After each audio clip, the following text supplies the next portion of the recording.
Imagine as cenas. Nas ruas, motoristas somem de uma hora para outra enquanto dirigem os carros. Os acidentes são inevitáveis.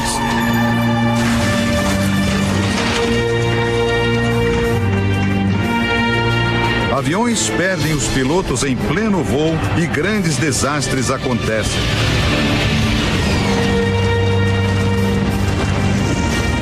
Num piscar de olhos, milhões de pessoas desaparecem em todo o mundo. Seria este o cenário do arrebatamento, uma das profecias mais discutidas e temidas de todos os tempos. De acordo com a Bíblia, o arrebatamento será um evento sobrenatural, que transforma os escolhidos por Deus em espíritos subitamente transportados ao céu. Com isso, os fiéis arrebatados ficariam livres de uma série de catástrofes. Já os infiéis ficariam na terra e passariam por um grande sofrimento. Segundo a profecia, o arrebatamento vai acontecer antes de um período chamado de Grande Tribulação. 7 anos de catástrofes que terminam com uma grande batalha, o Armagedon, a disputa definitiva entre o bem e o mal. A crença no arrebatamento está presente no cristianismo e em outras religiões. O Islã, por exemplo, ensina que uma forte tempestade de vento destruirá o mundo e que fiéis muçulmanos serão salvos pelo profeta Maomé.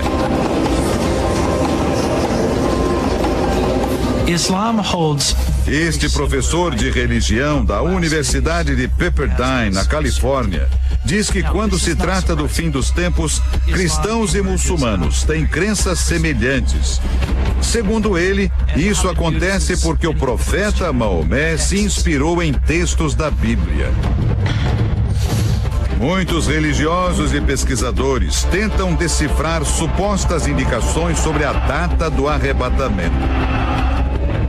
O último livro da Bíblia, o Apocalipse, descreve grandes desastres naturais no período que antecede o fim dos tempos.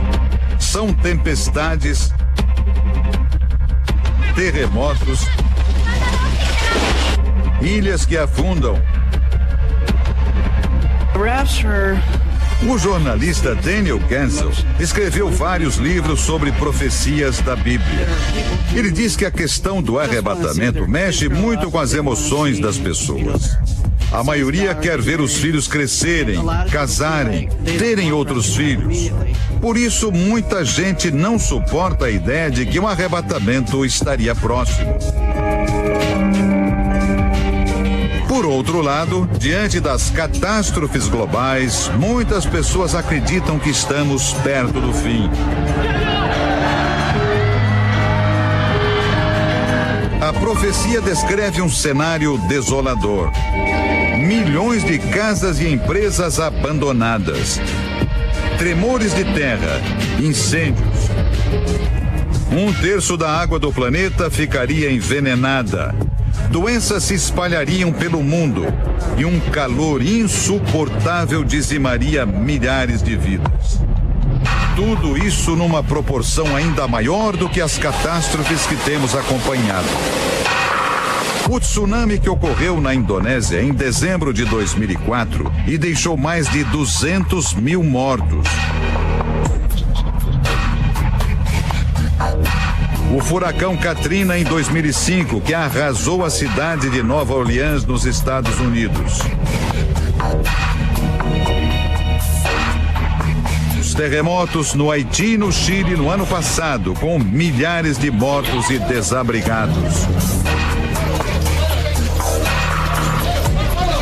E no episódio mais recente, o tsunami no Japão. A onda gigante destruiu cidades, deixou milhares de mortos e espalha até agora o medo da contaminação radioativa. Segundo as profecias, depois do arrebatamento, o mundo entraria em colapso. Os sistemas de saúde, por exemplo, iriam parar de funcionar.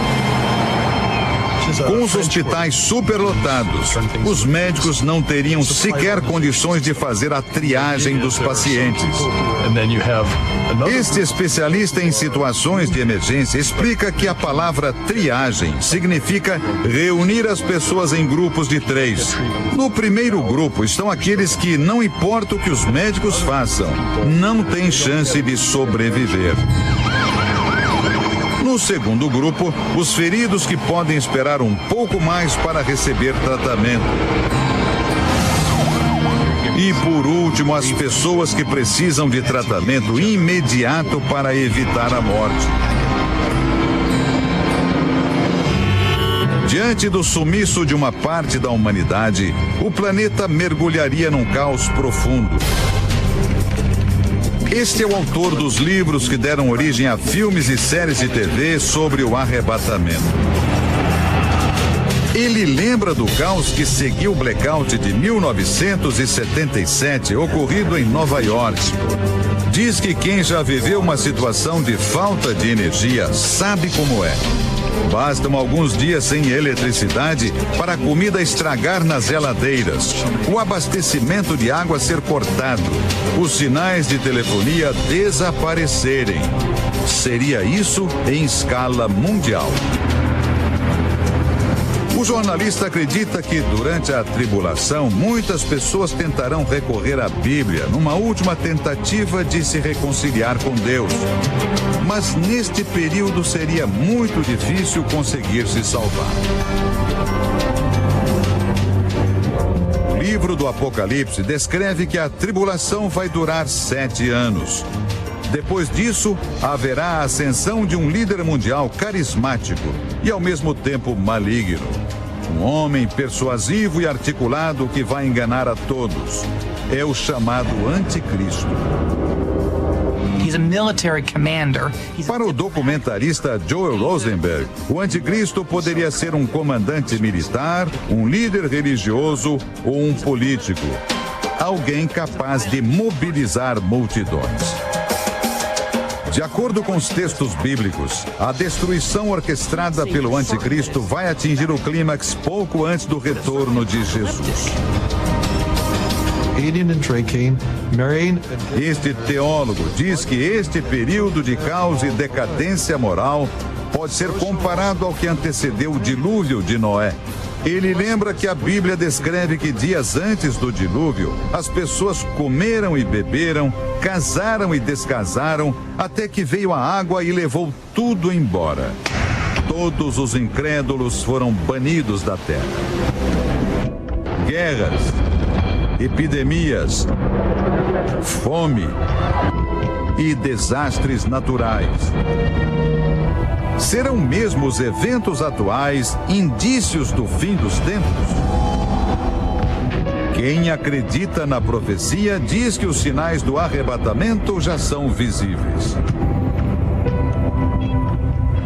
The National Weather Service. O documentarista diz que as profecias bíblicas podem ser comparadas aos serviços de previsão do tempo. Para ele, os profetas são como os meteorologistas. Antecipam grandes tempestades e desastres naturais para que as pessoas possam se proteger. Cabe a cada um decidir se vai se refugiar enquanto é tempo.